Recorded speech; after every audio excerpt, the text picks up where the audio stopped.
You know that feeling when you really want to get your head around something interesting, but, well, time's short. Mm-hmm. That's pretty much what you're doing today. We got sent this article, Moto Guzzi V7 Sport 2025, the ultimate retro modern ride. Ah, yes. The new V7 Sport. Exactly. It's by K.R. and Roddy, dated April 21st, 2025. And we're going to dive deep and figure out what really makes this bike tick. Is it just, another retro bike, or is there something more going on? That's the key question, isn't it? Because the article positions it right in that sweet spot. Classic looks, but modern tech and performance. Right. So our mission here, our deep dive, is to get past the marketing hype, maybe look at the specs, the features, and really understand what the article says makes this V7 Sport stand out in that crowded retro market. What are the core takeaways? Okay, let's do it. So the article kicks off by calling it a celebration of Italian heritage. Timeless elegance meets modern expectations. And right away, it zooms in on the engine. This 850cc transverse V-twin. Right. Why is that specific layout such a big deal for Moto Guzzi? Well, yeah, the transverse V-twin, it's pure Moto Guzzi. It's not just sticking a V-twin in there. It's how they mount it, sticking out the sides. Okay. It's baked into their DNA, their whole design language for decades. And it's not just looks. The article implies it actually affects the ride feel, That sideways crankshaft gives it a unique kind of pulse, almost a little side-to-side rocking feel sometimes. Huh. Interesting. Yeah, something you'd notice. And power-wise, the article mentions 65 horsepower at 610, 800 RPM. And torque is 73 newton meters, peaking at 5,000 RPM.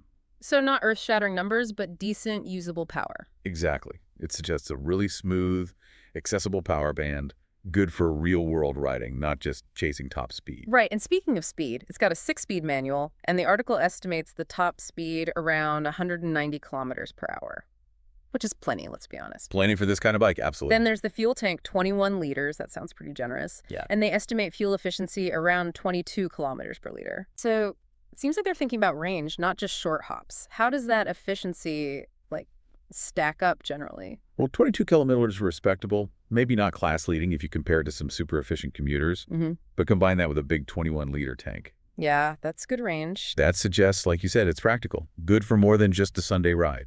Commuting, maybe even some light touring without constantly hunting for fuel stops. Okay. And then the physical size dry weight is 215 kilograms, and the seat height is 770 millimeters. Yeah, see, those numbers point towards accessibility. 215 kilos isn't super light. We'll get to that maybe, but it's manageable for the class. And 770 millimeter for the seat, that's quite low. Makes it easier to get your feet down. Exactly. Opens it up to more riders, builds confidence. It doesn't sound intimidating just looking at the specs. And stopping power. The article details the brakes. A 320 millimeter front disc. Actually, it mentions dual discs up front in a later section. We should clarify that. Ah, good catch. Yes, dual 320 millimeter front discs are mentioned later. Important detail. Right. And a 260 millimeter rear disc. Suspension-wise, an upside-down front fork and dual rear shocks. Sounds pretty standard, but capable. Yeah, that's a solid setup. Dual discs up front mean serious stopping power, especially with ABS, which we know it has. The upside-down fork usually offers better stiffness and feedback compared to older conventional forks. More precise feel. Generally, yes. And the dual rear shocks are classic styling, but effective for soaking up bumps and keeping things stable. It points towards a ride that's meant to be both comfortable and controlled. Okay, and then the price tag. The article estimates $12,500. How does that sit in the market? Well, and that definitely signals it's a premium offering. It's not aiming for the budget end of the retro scene. Right. More than some key competitors. Exactly. So Guzzi's clearly banking on the brand, that unique engine, the Italian design, maybe the overall finish quality to justify that price. It's positioning itself as something a bit special. So the specs paint a picture of balance. Decent power, good range, accessible size, capable chassis, but with a premium price reflecting. Well, something extra. Yeah, a bit Italian character perhaps. Now let's dig into those key features the article highlights.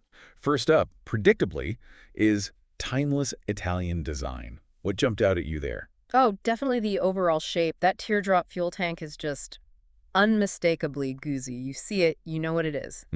Instantly recognizable. And the classic round headlamp, the smooth lines, the chrome bits they mention, it all looks very deliberate, very stylishly retro. Oh, and that signature red frame. That adds a nice little sporty contrast. Yeah, that red frame is a cool touch. It's clear the design aims for that emotional pull, that connection to heritage. People buying these aren't just looking for A to B transport. Absolutely. It's about the feeling, the image. Right. Then the article comes back to that 850cc engine. It stresses the smooth, linear power delivery and, importantly, that distinctive exhaust note. Ah, yes, the sound. Crucial for a bike like this. Totally. They mention the horsepower and torque again, but it's the character, how it feels, how it sounds. That's probably the real selling point over just raw numbers. Yeah. That's harder to capture on a spec sheet. No doubt. Okay, then the modern tech side. This is where retro meets now. Traction control, ABS, customizable riding modes. How important are these additions? Oh, they're huge, absolutely crucial for making a retro-style bike work well today. Traction control adds that safety net, especially if you hit a slippery patch. Peace of mind. Definitely. ABS does the same for braking. Lets you grab the brakes hard without worrying so much about lockup. Yeah. And the riding modes, that adds versatility. You can dial back the throttle response in the rain, for example. Makes sense. So it makes the bike safer, but also more usable for different people and conditions. Precisely. It broadens the appeal significantly, even for less experienced riders. It bridges that gap between the old-school vibe and modern reality. Then there's the dashboard they mentioned, retro-modern. What did you think of that? I actually really like that approach. You get the classic analog speedo, looks right, feels right for the style. Yeah. But then you also get a modern TFT screen tucked in there showing you fuel consumption, trip data, gear position, Wow. all the useful stuff you expect now. It's a smart blend, isn't it? Gives you the info you need, clearly, without ruining the classic cockpit look. Yeah, seamless integration. Exactly. And the final key feature mentioned is comfort-focused ergonomics. Plush saddle, relaxed riding position, that low 770mm seat height again. Yeah.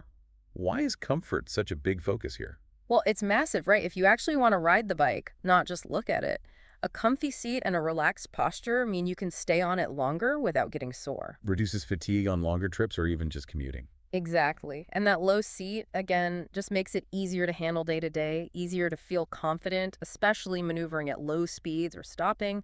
More people can comfortably ride it.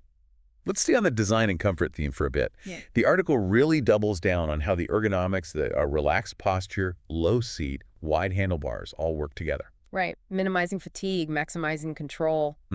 They mentioned the plush saddle again and the mid-mounted foot pegs, finding that balance, not too sporty, not too laid-back cruiser. Kind of a neutral standard position. Yeah. And even that little windshield, it's not huge, but probably helps take some wind pressure off your chest.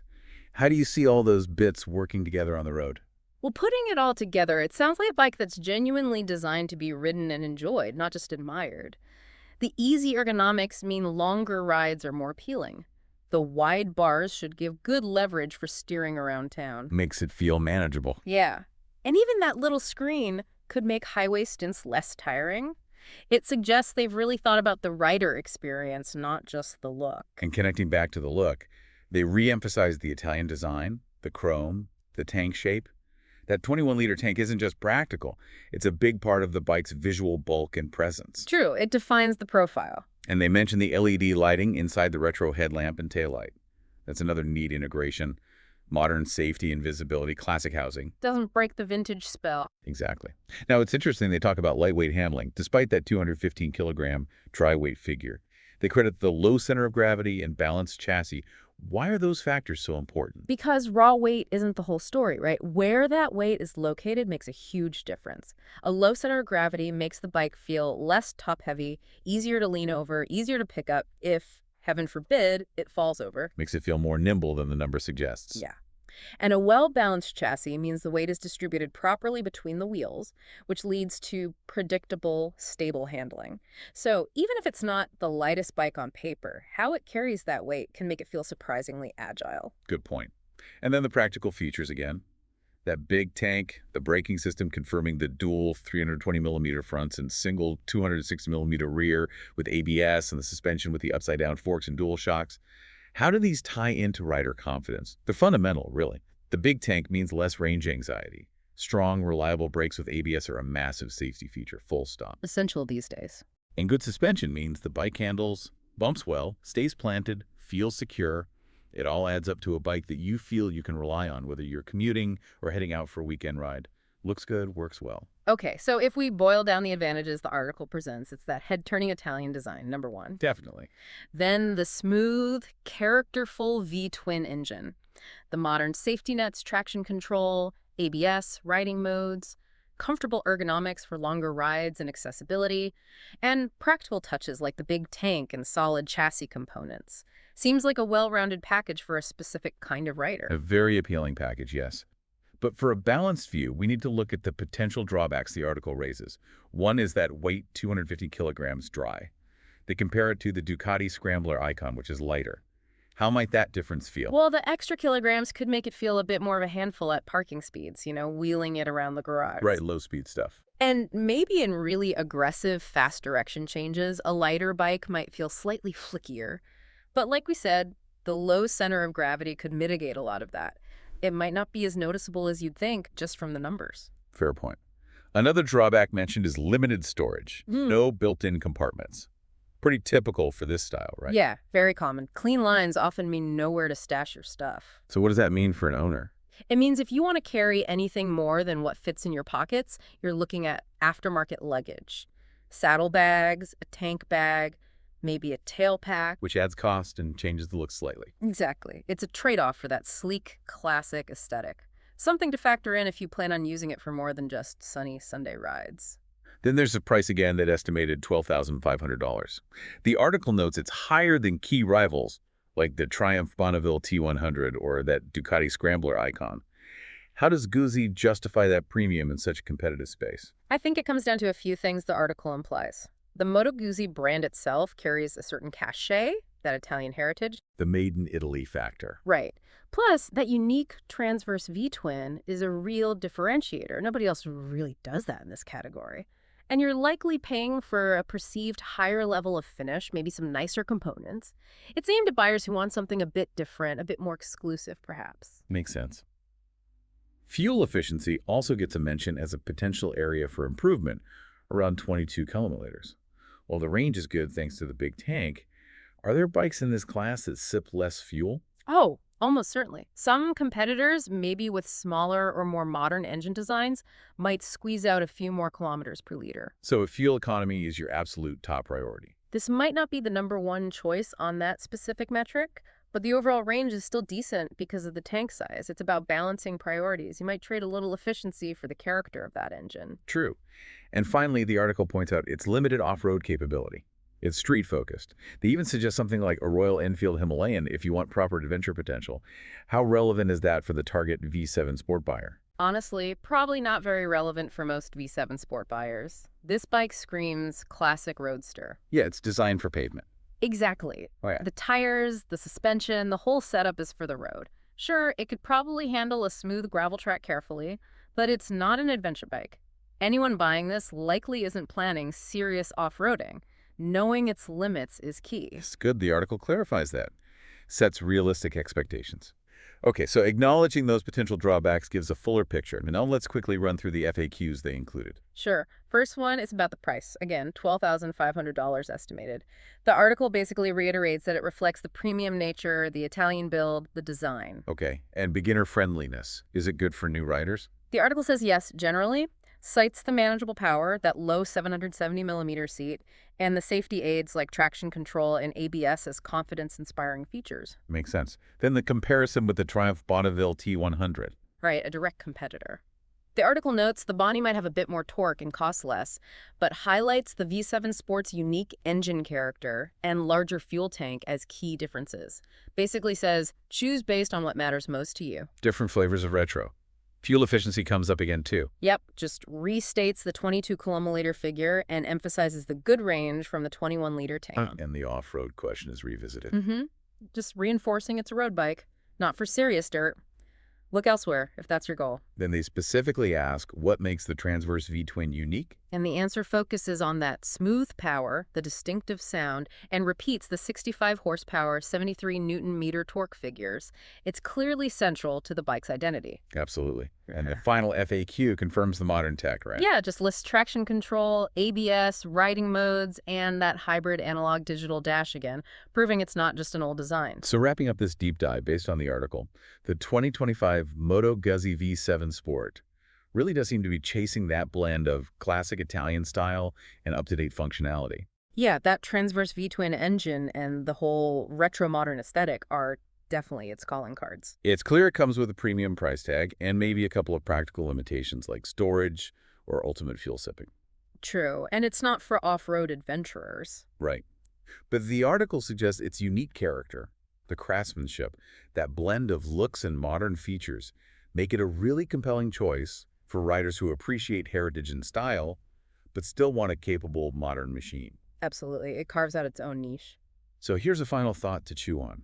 We've talked about how a V7 Sport blends classic design with modern tech.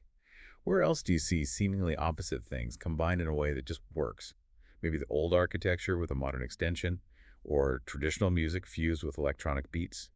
Interesting question. Thinking about why those combinations can be so appealing might give some extra insight into why bikes like the V7 Sport resonate with people. And of course, if this deep dive got you interested, definitely check out more reviews, maybe find a way to see one in person. See if that Italian charm works for you.